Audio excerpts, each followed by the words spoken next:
दिनै मोजां सम होनानै जोंखौ जोंनि जे आमटेका एरिया बेप्टिस्ट युथ कमिटिनि जे नैथि online service online worship service नैबे हाबाफारिखौ मोनहोबाय।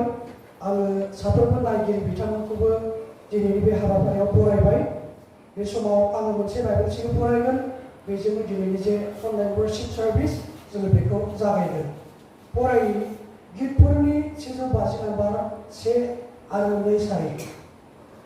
नोंसोरो फोरबोखौ बाख्नायदो, इसोरखौ बिनि गोथार जायगायाव बाख्नायदो, बिखौ बिनि जरखौ नुजाहोग्रा न'खराव बाख्नायदो, बिखौ बिनि जरनि हाबाफोरनि जुनै बाख्नायदो, बिनि महाना जेरै आग्लाय बिग्लाय दं बिदिनो बिखौ बाख्नायदो।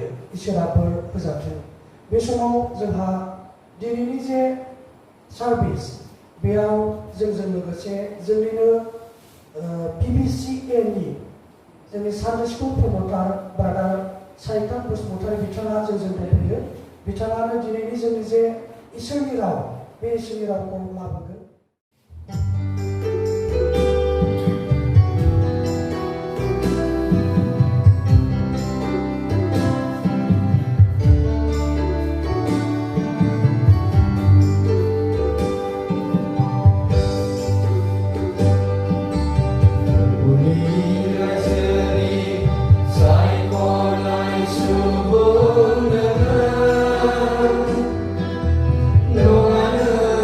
See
हामबाय होयो बियो जोंखौ गावनि अननायजों जोंखौहाय जोथोन लागासिनो दङ आरो बिनि अननायजोंनो जोङो दिनै गोथाङै थांनानै दङ आरो जोङो गाहाम देहा आरो बेबायदिनो जोंनि गासैबो गोनांथिफोरखौ जोङो मोनगासिनो दङ बेनिखायनो जों इसोरखौ बाख्नायनो नांगौ इसोरा बाख्नायथों आरो लोगोसे आङो हामबाय होनदों आरो आङो जोंनि BBC टुक्राझार युथ कमिटिनि जानानै आरोबाव जिसु ख्रिस्टनि मुङै गाहाम हामलायनायखौहाय बयबो बे अनलाइन वर्शिप सार्भिसाव बाहागो लानाय साफ्रोमबो नायगिरिफोरनिसिम आङो जासिहरनाय जाबाय बयनिसिमबो गोजोन्थों बे समाव जोङो दसे सम जों इसोरनि बाथ्रानि गेजेरजों जों फंनैसो थुलुंगानाय बाथ्राफोरजों नायनि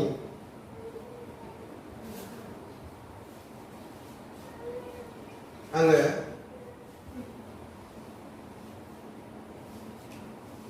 बेवहाय आङो इसोरनि गोथार बाइबेलनिफ्राय आङो बेयाव खोन्दोफोर फरायनानै लानि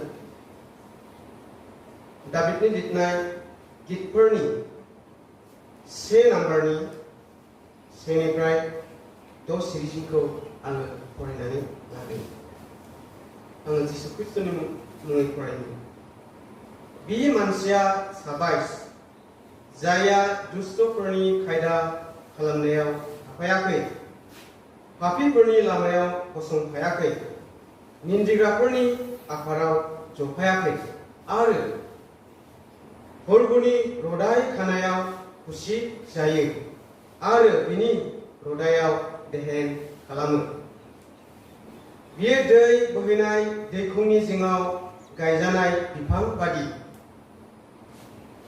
बियो गावनि बोथोराव फिथाइ थायो आरो बिलाइयाबो रहाया आरो बिनि मावनाय मानिया जाफुंसारगोन नाथाय दुष्टफ्रा बेबायदि नङा बिसोरो बारजों बुखार होजानाय गुबु बादिसो बिनिखायनो दुष्टफ्रा बिसाराव गसंफानाय नङा आरो पापीफ्रा धोरोमियाफोरनि समाजाव गसंनो मोननाय नङा मानोना फोरबुआ धोरोमियाफोरनि लामाखौ मिथिगौ नाथाय दुष्टफोरनि लामाया गेथेगोन बेवहाय जोङो फरायनानै जोङो खोनानो मोनबाय बेवहाय जोङो मोनथिनो हायोदि मोननै रोखोमनि जिउ खांनाय आरो बेनि मुलाम्फा जों बेवहाय सोलोंनो हायो बेनिफ्राय नाम्बार 1 पइन्टआव जादों जाहैबाय सेथियावहाय धोरोमिया मानसिनि जिउ खांनाय आरो बेनि मुलाम्फा आरो नैथियाव दङ दुष्ट मानसिनि जिउ खांनाय आरो बेनि मुलाम्फा अब्ला बै जोङो दिनैहाय जों बेनिफ्राय जों सोलोंनि जों सेथियाव जों नायनि धोरोमियानि जिउ खांनाय आरो बेनि मुलाम्फा जोङो ओरै 1 सिरिनिफ्राय जोङो ओरै गाहायाव जोङो नायलाङोब्ला जोङो नुनो मोनो बि मानसिया साबायस सोरखौ साबायस होनदों जाय मानसिया धोरोमिया जिउ खांदों बि मानसिखौ बाख्नायनानै साबायस होननानै बुंदों आरो बि साबायस होनजानाय व्यक्तिया माबायदि जों बेखौ नायनो बेयाव बुंदों जायहा दुष्टफोरनि खायदा खालामनायाव थाफायाखै दुष्टफ्रा माबायदि खायदा खालामो दुष्टफोरनि खायदायानो बियो माब्लाबाबो मोजां नङा दा बे गाज्रि खायदा खालामनायाव जाय बेक्तिया थाफायाखै बे मानसिखौ साबाय सुनानै बुंदों। आरो बे खायदा खालामनाया गाज्रि खायदा खालामनाया बियो लोगोसे हानजायाव थानानैबो गाज्रि सानलायनाय बेखौबो बुङो। आरो बेल' नङा जे गाज्रि खायदा खालामनाया जोङो लोगोसे हानजा जानानै गाज्रि साननाय गाज्रि खायदा खालामनाय बेल' दुष्टफोरनि खायदा खालामनाय जायो होननानै। नाथाय जों बेखौ मिथिनांगोन दि जोङो हारसिंब्लाबो जोङो गाज्रिखौ जोङो सानोब्ला जों गाज्रि खायदा खालामोब्ला बेनो जोंनि दुष्टफोरनि खायदा खालामनायाव बाहागो लाफैनाय जायो। बेखायनो जाय मानसिया बेबायदि गाज्रि खायदा खालामनायाव बाहागो लाफायाखै लोब्बा लाफायाखै बे मानसिखौनो साबाय सुनानै बुंदों। आरो पापीफोरनि लामायाव गसंफायाखै। पापीफोरनि लामाया अनेक रोखोमनि जायखौ मावोब्ला पाप जायो बेखौ मावनायानो पापीफोरनि लामाजों थांनाय। आरो बेयाव जाय बेक्तिया बाहागो लाफाखै नोंथाङा बा आं बा सोरबा फोथायारिया बेयाव बाहागो लाफायैखौनो बेखौहाय जाय पापीफोरनि लामायाव गसंफायाखै होननानै बुङो आरो निन्दिग्राफोरनि आफादाव जफायाखै होननानै बुंनाय जादों। दा बे मानसिखौनो साबाय होननानै बुंदों। आरो फोरबोनि रदाय खानायाव खुसि जायो आरो बिनि रदायाव बेहेन खालामो।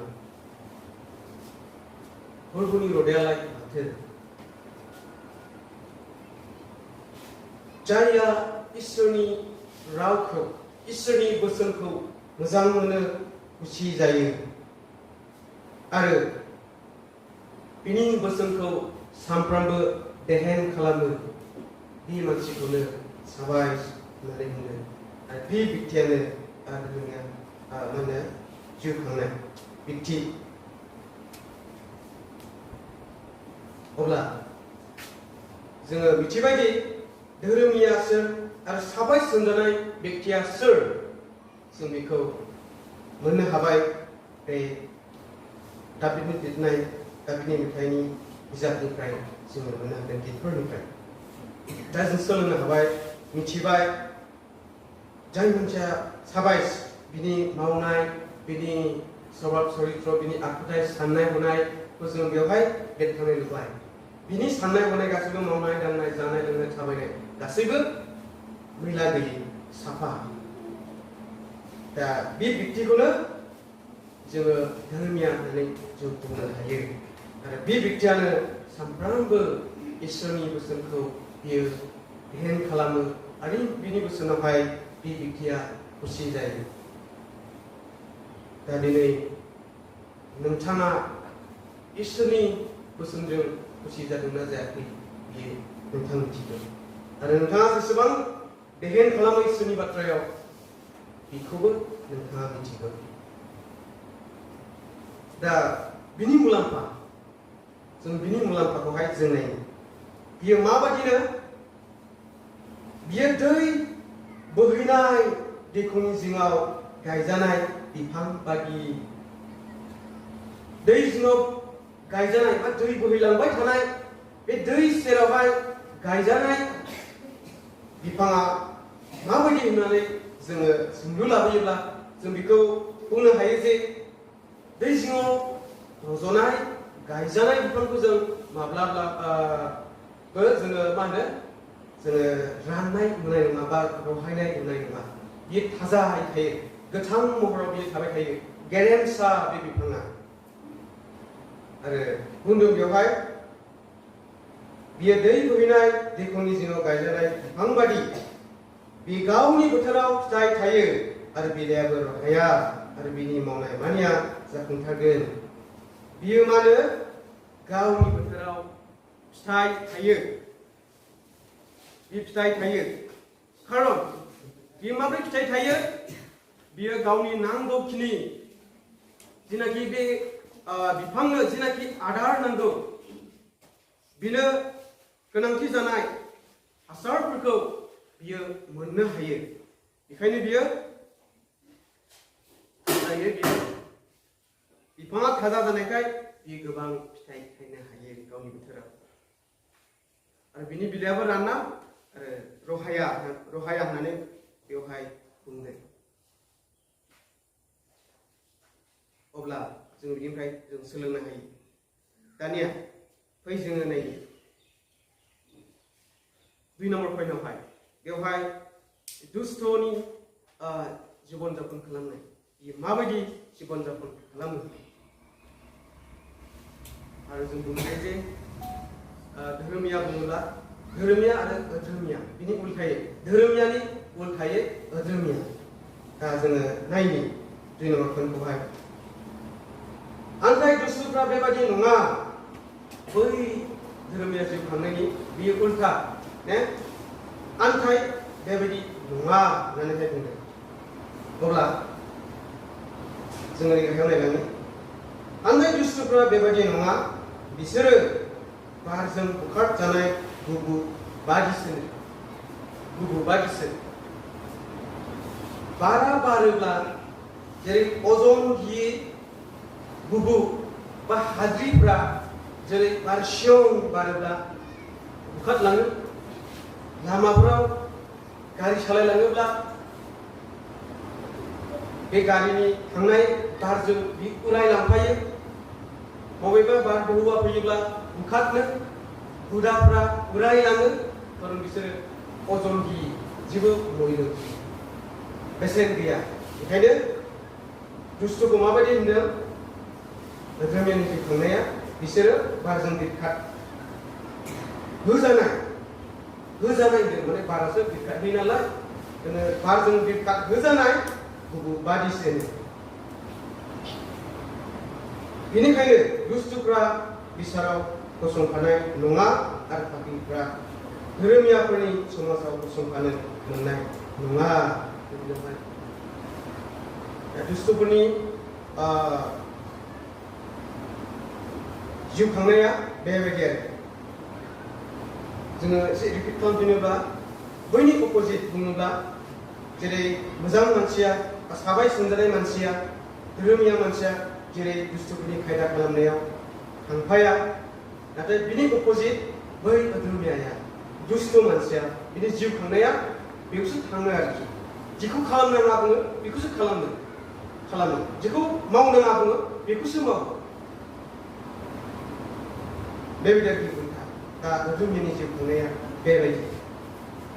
बेनिखायनो धोरोमियानि फिथाइयाखौ जों दहाय नुबाय बे फिथाइ थायजेननो हागोन बा बिनि बेनिफिट्सआ बेबायदि बिनि मुलाम्फाया बेबायदि बे फिथाइ थायनो हायो।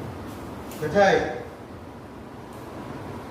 दुष्टनि बा धोरोमियानि जिउ खांनायनि मुलाम्फा बेनिफिट्सआ मा बारजों उराय बुखारजानाय गुबुफोर बायदिसो होननानै बुङो जेबो बेसेन गैया ओरै बारलांबानो ओरै बिलाङो ओरै बारलांबानो ओरै बिलाङो बेबायदि आरो।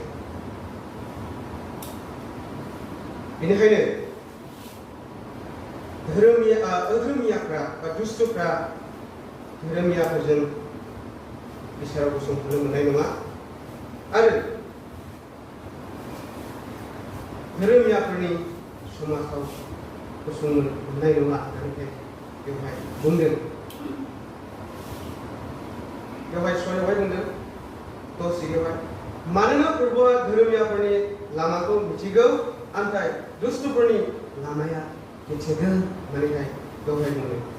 बेखायनो जोङो फै जोङो एस ए इयुथ जोङो लाइमोन जानानै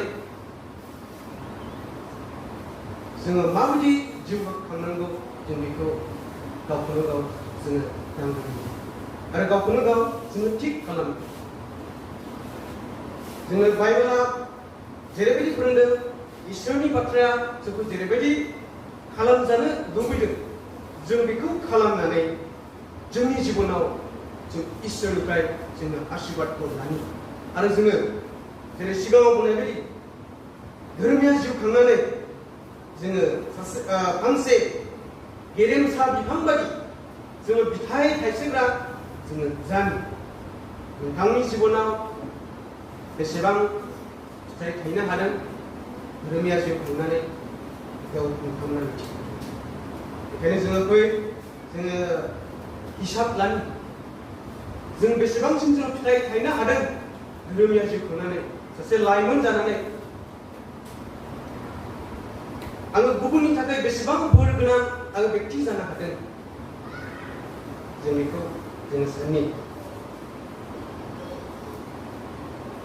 जाहाथे जोङो इसोरनिफ्राय गोबां जोङो बोर मोननो हायो जोङो बे बोरखौ जोङो इसोरनिफ्राय लानाया खुब गाहाम अब्ला जोंनियाव मा फैगोन आरो बिनि मोनदांनाया माबाव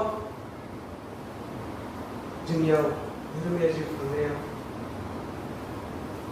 धोरोमिया जिउ खांनायनि फिन जोङो मा मोनगोन रंजानाय गोजोननाय जोङो बेखौ मोननो हागोन नाथाय जोङो धोरोमिया बा दुस्तनि जोङो आखुथाय लानानै जोङो धोरोमिया जिउ खाङोब्ला जोंनियाव दुखु गाबगांनाय सैनांनाया सफैगोन रंजाग्रा लोगोफोर बेखायनो फै जोङो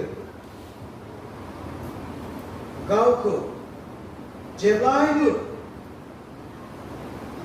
फोरबोनि बोसोनखौ फोरबोनि रावखौ इसोरनि रावखौ जोङो देहेर खालामग्रा जोङो जायो आरो बिनि बोरखौ जोङो नाजावो आरो गुबुननि थाखायबो जोङो होनांगौ जायो आङो दिनै इसोरनि बाथ्राखौ बुंनानै गोबां जों बयखौबो बोर होनोसै आरो प्रार्थना खालामो सोरगोआव थानाय ओनसोल आफाखौ हामबायसै दिनै आफा बेवहाय दिनैनि अनलाइन वर्शिप सार्भिसाव जाय बेक्तिफोरा बाहागो लादों जोङो साफ्रोमखौबो नोङो बोर आरो जों बयनोबो धोरोमिया जिउ खांनो थाखाय नों जोंनो थुलुंगानाय होदो साननो हानाय गोहो होदो आरो जोंनो बोलो जाहाथे जोङो बे गोब्राब बोथोरनि मुगायावबो जोङो धोरोमिया जोङो लाइमोन जों जिबन आरो जों गोबां फिथाइ थाइजोग्रा जोङो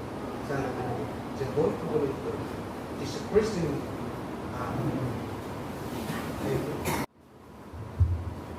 इसोरा गिदिर बोर लाबोथों साफ्रोमबो खोनासंग्रा आरो जोंनि नायगिरि बिथांमोननिसिम दानिया रादाब सायखंखौ रोजा रोजा हामलायनाय थाबाय बे समाव जोङो बिदायनि फारसे फैबाय जोङो मोनसे मेथाइ रोजाबावनानै जोङो बिदाय जागोन मेथाइया जाबाय गुसुं मुगायावनो थामथिं जादों नों दिनै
मोननैसो आयदाफोर लानानै आर'ज खालामगोन। बेनि उनाव जोङो दिनैनि जे सार्भिस जोङो बेखौ फोजोबगोन।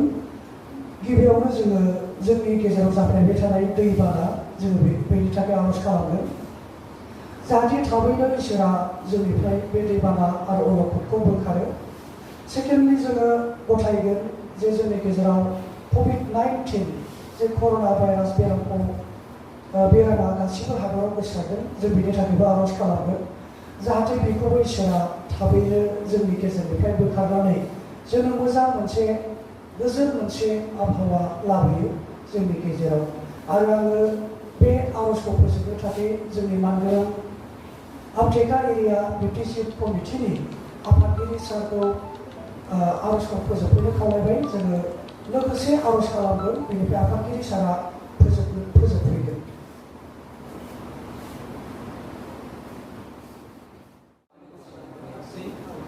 प्रभुनि खुंनाया जोबनो गैयैखाय जोंनि गिदिर खुंनायनि गेजेरजों दिनैनि बे नोंनि सिमांफोरनि सानखुंनायजों लोगोसे आफादनि बे गासै मुगायाव जोंनि बे आफाद मण्डलिनि बोखांजानाय गोथार न'आवहाय आफा जों सार्भिसखौ आफा जों मोननो हानायखाय नोंखौ हाजासे हामबायनोसै। प्रभुनि गिबिसिन सिदासिदाय जोंनि बाथ्राफोरखौ जों मोननो हाबाय। बेबायदिनो प्रभु नायग्रा आरो खोनासंग्रा गासैजोंबो जोङो दिनैनि बे बाथ्राफोरखौ मोनथियो आरो आशीर्बाद होयो। प्रभुखौ हामबाय होदों जे आर'ज आयदाखौ लानानै जों खावलायबाय। प्रभुनो निस्सय खोनासंबाय, नोंनो गरसा लाखिनानै जोंनि गासैबो फोरबो जिसु ख्रिस्टनि मुङाव आमेन।